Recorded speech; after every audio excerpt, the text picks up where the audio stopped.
Have you ever had a dream so big, so vivid, that you could almost touch it? A dream that everyone around you said was impossible? Well, today I want to share a story about a young boy named Robert, whose dream was not just big, it was sprawling, wild, and smelled of hay and leather. It all began in a stuffy classroom, on a day like any other. The teacher, a man who believed in practicality above all else, gave his students an assignment: write about what you want to be when you grow up. The other kids wrote about being doctors, lawyers, astronauts, sensible, respectable careers. But Robert, he was different. He poured his heart onto the page, not with words, but with a detailed, 7-page description of his ultimate dream. He didn't just want a horse ranch. He drew a map of it, a 200-acre property with every detail meticulously planned. He marked out the location of the stables, the training track, and the pastures. The next day, his paper was returned. At the top, in bold red ink, was a large F. Below it, a note from his teacher: "See me after class."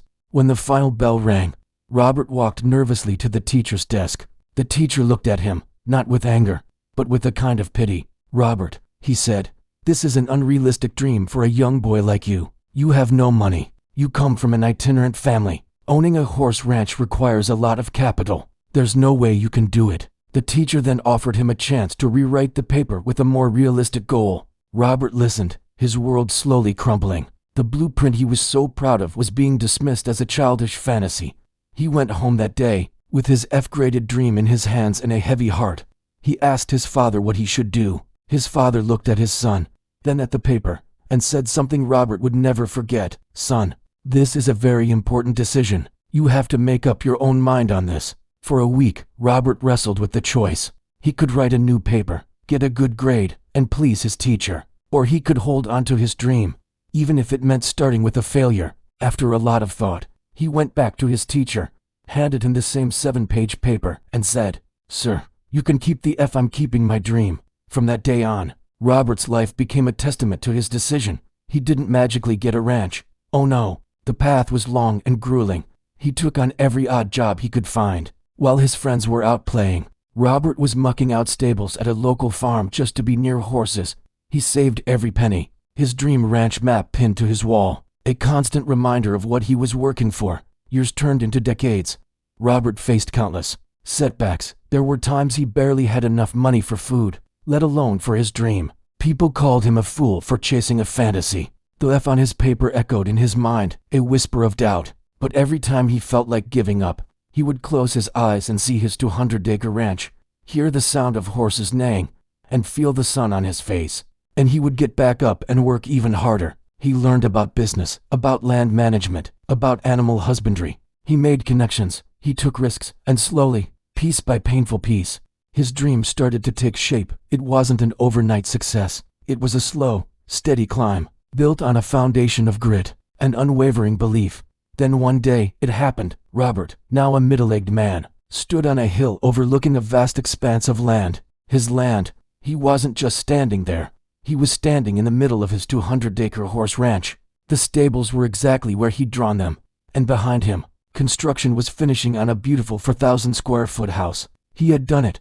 He had turned his F-graded paper into his reality. About a year later, a familiar figure came to visit the ranch. It was his old teacher, now retired, leading a group of summer campers. He looked around, his eyes wide with disbelief. Robert walked over and introduced himself. The teacher's face went pale as he recognized the boy, whose dream he had once so casually dismissed. With tears in his eyes, the old teacher looked at Robert and said, "I have to admit something. When I was your teacher, I was something of a dream stealer. I must have stolen a lot of dreams from kids over the years." He paused, his voice thick with emotion.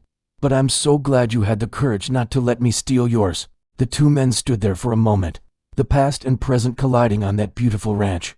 Robert could have been angry, he could have been smug, but he wasn't. He simply smiled, a deep, genuine smile of a man who had fought for his dream and won. He knew the teacher's words weren't just for him, but for all the kids who had been told their dreams were too big, too unrealistic. This story isn't just about a horse ranch. It's a powerful lesson for every single one of us. How many times have we let someone else's opinion, someone else's F, dictate the size of our ambitions? How many times have we let the world tell us what's realistic and what's not? Robert's story teaches us that the only person who has the right to define your dream is you. Don't let anyone, no matter how well-meaning, put a ceiling on your potential. Hold on to your vision, even if it seems impossible. Work for it, fight for it, and never, ever let anyone steal your dream, because that dream, the one that sets your soul on fire, is worth more than any grade. Thank you for watching. If this story resonated with you, please hit that like button and subscribe for more content that inspires. And in the comments below, tell me about a dream you're holding onto. I'd love to hear it. See you in the next one.